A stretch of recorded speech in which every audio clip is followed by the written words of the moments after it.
Welcome into the Todd Bowles Show. Casey Phillips here with head coach Todd Bowles. You know, to take the undefeated defending champs to overtime on the road in prime time without your top two weapons, what did this say to you about the team and the way you guys were able to take it absolutely down to the wire? I mean, we're always tough. We're going to fight no matter what, but we're trying to win the ball game. We didn't go there to try to play them tough down to the wire. We went to win the ball game. They made one more play than we did. Baker, 23 of 31, 200 yards, 2 touchdowns. Take us through what stood out about his performance. The best thing is no turnovers. You know, he threw the ball where it's supposed to be thrown. He played very smart football. He played very accurate football, and I was proud of the way he played. He is now leading the league in passing touchdowns. He is second in passing yards, fourth in completion percentage. What do you feel like those stats say about not only him, but the offense overall, and especially, again, with missing a few weapons in some of those stats?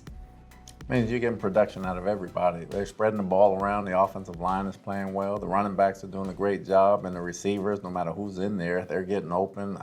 Liam and the offense is doing a good job scheming open plays, and you know we're moving the football consistently. I know 4 touchdowns now in the last 4 games for Cade Otton, matches his total amount of touchdowns for all of last year. Can you take us through his touchdown first? Okay, does a great job. Cade has become probably our third or fourth wideout, as you put him out there, because he can move very well.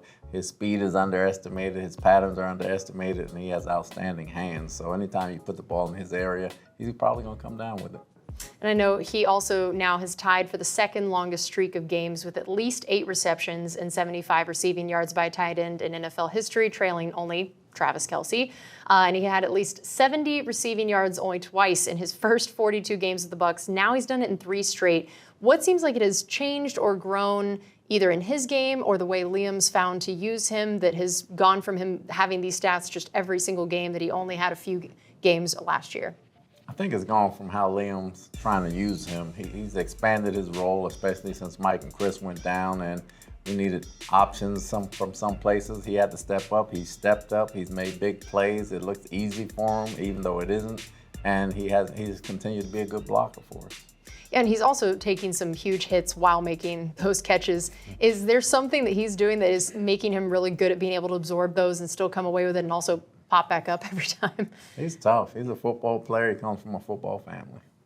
And then I know Rachaad got a touchdown in his hometown, first rushing touchdown of the year. He became one of just 9 players in the last 24 years to have at least 8 rushing and receiving touchdowns through their first 3 seasons. Only 2 other NFL players have 8 rushing and 8 receiving touchdowns since he entered the league, which is him, Christian McCaffrey, and Deebo Samuel. Not bad company, and also a nice little teaser for the team we got coming up this next week. So take us through his touchdown and just those stats and what they say to you about his ability to get in the end zone. I thought he did a good job setting up his blocks. You know, he went in, he dipped out, he went back inside, he extended the blocks, he got the guys out of position, let the offensive line catch up with him. Rachaad's a very patient runner. He can be a very tough runner, but he's a very elusive runner as well. And to have those stats with that type of company, I mean, that's saying something. Now I know Bucky now has the second highest season scrimmage yards in the league and the most yards per carry of any rookie running back. What stood out about his game? Just his toughness. He continues week in and week out to make the tough runs up the middle. He had a good kickoff return for us as well. He can catch the ball out of the backfield. He has vision and a stop and start that you just can't teach. And what has it been like now to watch multiple games where Rachaad, Bucky, even getting Sean Tucker in there, and the way this attempt to use all 3 of them in their own unique ways, how that's progressing, now having a few more games under their belt like that? It's still evolving. I think all 3 are getting comfortable. You know, they understand what their roles are, and the offense understands what they're good at and what we try to run when they're in there. And I think it's evolving. It'll change each week, and it's continued to evolve. So I think it's shaping up pretty good. I know Bucky also had a season-long 46-yard kickoff return. What stood out to you about that return in particular, and then just overall his contributions to special teams? He can make people miss in space, and special teams and kickoff return, it's a lot of space. So he made a lot of people miss. He made some great returns. He's tough. He's a do-it-all back. He tries to do everything. He wants to be out there. He just loves playing football. I know until the final drive of regulation, wide receivers on the team only had a couple catches total. What had really contributed to that? Was it about other guys stepping up and making those plays, or was there something not working with some of the wide receivers early on? It's about other guys stepping up. The way the scheme was the way they were playing us, kind of giving the tight ends in the back some plays open there, and then we just had some throws out there that would cover. But it opened up toward the end. Those guys worked at it. Shep made some tough catches. Rock had a tough catch in there as well, and Miller had some catches. So it opened up toward the end.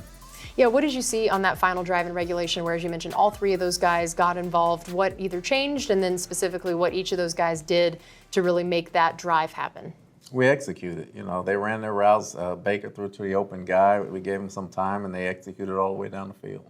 And Sterling Shepard, man, I mean, season high, 69 yards from scrimmage. He had 48 receiving, 21 rushing, including one incredible catch on that last drive that felt like he just stretched out of the stadium to snag that one. What have you seen of his chemistry with Baker, and now how important that has become in recent weeks? He's a gamer. I mean, he competes. He has a lot of energy when he's out there. He's always trying to get open. He's always excited to play. He competes at the highest level, whether it's blocking or going after the football, and you just love his energy out there.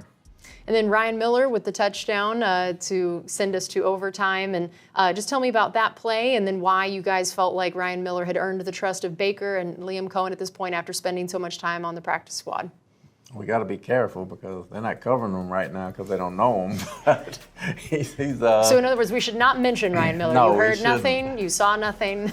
Ryan's very solid. He knows all three positions at the receiver spot. He can block, he can catch the ball. He's going to be where he's supposed to be, and he's a tough player. He's worked hard to earn his spot, and he's taking advantage of it. And then take us through the decision after that touchdown to go for to not go for two, to go for the kick, and what all factors into decisions like that in that moment. Well, there are a ton of things that factor into that. We thought the offense moved the ball pretty good, and the way the defense has been holding up lately, we thought we can get into overtime and get a stop at the very worst if we didn't get the ball. At the very worst, they got 3, and we got the ball back to score a touchdown, or we win the toss and get a touchdown. We talked about how tough the defensive front was for the Chiefs going into this game and what Steve Spagnuolo has done with that unit. How did you feel like the offensive line in particular handled that front in both the run and pass game? I thought they did a good job. I mean, it's a tough group. Those guys, for the most part, played very well down there. They fought in the run game. They gave Baker time in the pass game, and they gave us a chance. And then it ended up being 6 penalties for 50 yards. What stood out about those and the messages to the team about those this week?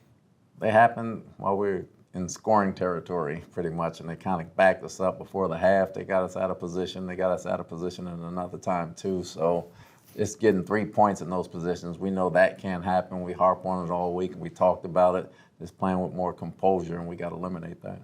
All right, we're going to take a quick break here on the Todd Bowles Show. We'll be right back.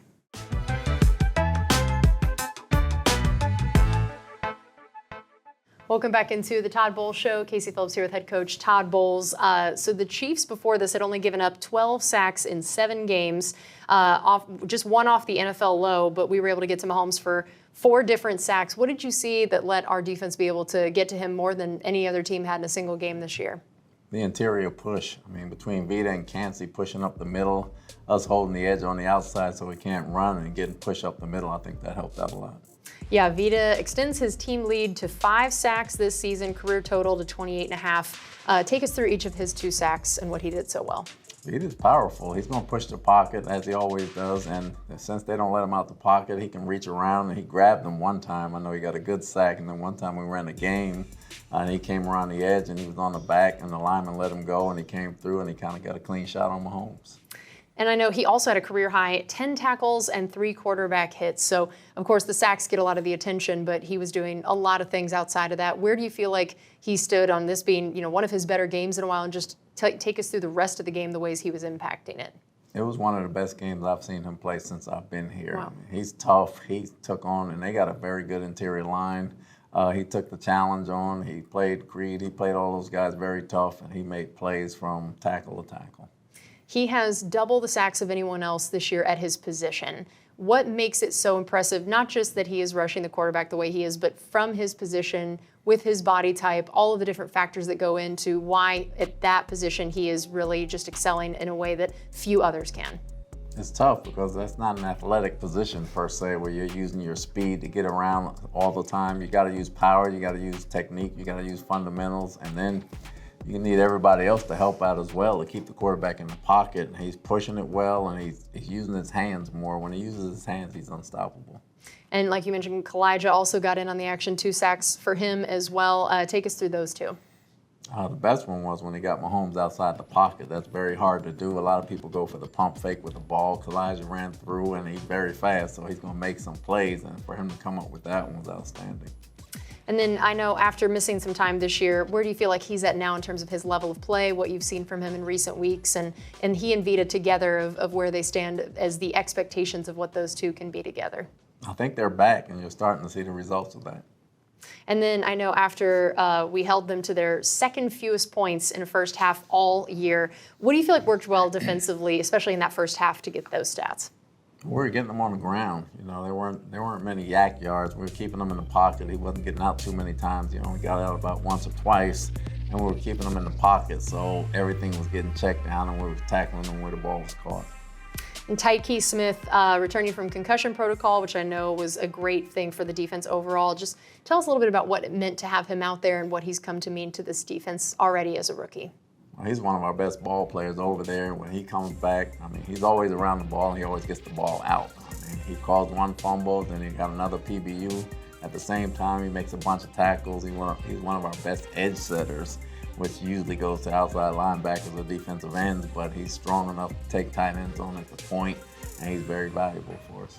I know also now he has forced 3 fumbles this year, which is tied for the 3rd most in the NFL and the most among rookies. He also punched one out that ended up being an incomplete pass. But what have you seen of how good he's become at this stat? And it feels like he's kind of the new Levante David also that we have here, of specifically being so good at the punching out. He does it in practice. He does it in practice. It translates to the game. He practices just like he plays. He practices like that all the time.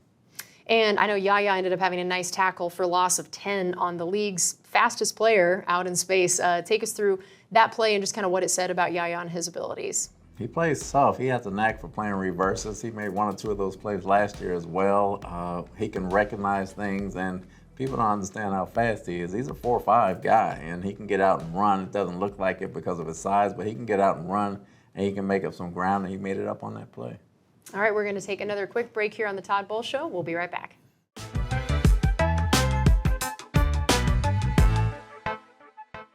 Welcome back into the Todd Bowles Show. Casey Phillips here with head coach Todd Bowles. I know we talked about how the interior was getting so much pressure, the defensive line getting a lot of push up the middle. What have you seen from the outside linebackers and the way they're playing both pass game and run game, and what maybe having Vita and Calijah performing like that is going to do for them?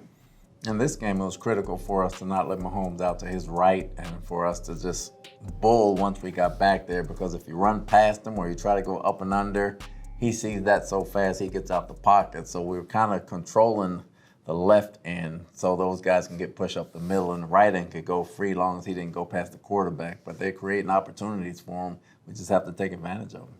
I know you guys and the Chiefs came into the game as the top 2 third down offenses, and the Chiefs ended up going 12 of 18 on third down. What is so challenging about stopping them in those situations, and particularly 3rd and long? Well, it was huge because they had 9 of them were under 3rd and 5. I think 5 of them were 3rd and 1s. Then they had 2 third and 2s, and 1 3rd and 3. So when you get that kind of yardage with a scrambling quarterback, a running team, and guys that can make things happen, it makes it awfully tough. We did a good job early on getting them in 3rd and longer yardage, but later on they got in so much 3rd and short. Those are easy. They're kind of easy to kind of get first downs on.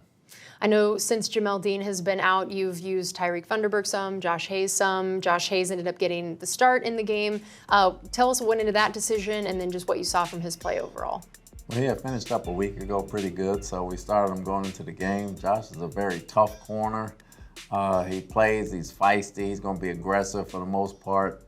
Just have to end up wrapping up sometimes when the ball gets outside. He's got to just remember to wrap up. What are the challenges of covering DeAndre Hopkins at any point, but then especially with so little footage of him as a Chief, and what that was going to look like and how they'd use him? Well, we kind of knew how they'd use him and what it would look like, but has such a big catch radius, and he's very competitive and physical at the point of attack that even when you got him covered, he's not covered because he has strong hands. He's been doing this for quite a while. He's a great player, but we got to stay close to him and we got to make those plays. And does that kind of speak to what happened on that 35-yard catch between Winfield and Hayes for him, that sometimes he just is able to catch radius-wise, go up there and get it? No, Wynn just waited on the ball. He's got to go up and get it. He had the pick. He thought it was overthrown more than it was, so he thought he was going to basket catch it. He goes up and get the ball. That's not a play. I know you had been sort of platooning Servassier Dennis with KJ Britt at times, and then once Servassier got hurt, KJ had been handling most of it, but then we saw JJ Russell come in some in this last game. Tell us about the decision to use him and what you saw from each of those guys and how you felt their usage worked. JJ's become, in practice, a very good zone awareness guy, especially in the passing game, so we started using him some in the game yesterday. And he played very well. KJ played downhill. He did a lot of things that he was very good at. He went back to doing those things well, and even Vi Jones got in for a few plays, but JJ did a good job. I know Antoine and Jordan combined for 21 tackles. What did you see from those two guys at safety? Well, they're going to make some tackles. They were coming down and they were playing physical football. They were tackling in the run game. Hunt's not an easy guy to get down. Kelsey's not easy to get down, but those guys were coming in and they were making plays. They didn't miss too many of them. And how about Zion's coverage? We know there was not only DeAndre Hopkins, but fastest guy in the league and Worthy. And what did you see about how Zion handled his different coverage assignments? Zion played well. I think they stayed away from him. They went more to Hayes' side than Zion's side, so we got to get him in a little more action. All right, we're going to take one more break here on the Todd Bowles Show. We'll be right back.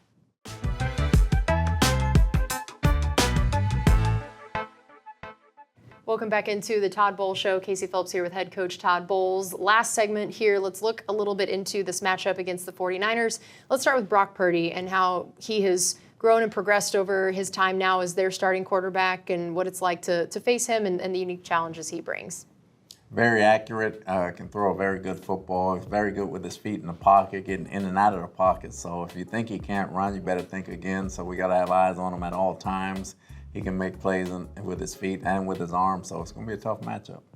And at the time of us shooting this, we don't know for sure about if Christian McCaffrey will be playing or not. How convenient to activate him, this week leading into the game.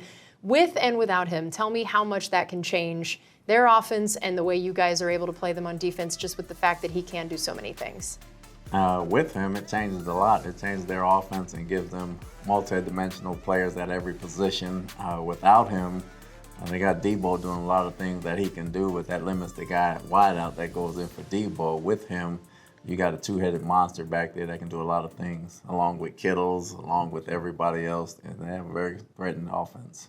Yeah, and take us through a little bit more about Debo Samuel and the ways you've seen him get used and just how that can be complicated to game plan against. Well, since McCaffrey got hurt, Debo's been playing tailback, he's been playing slot, he's been playing wide out. He does a lot of things for him. He can catch it out of the backfield. He runs like a halfback.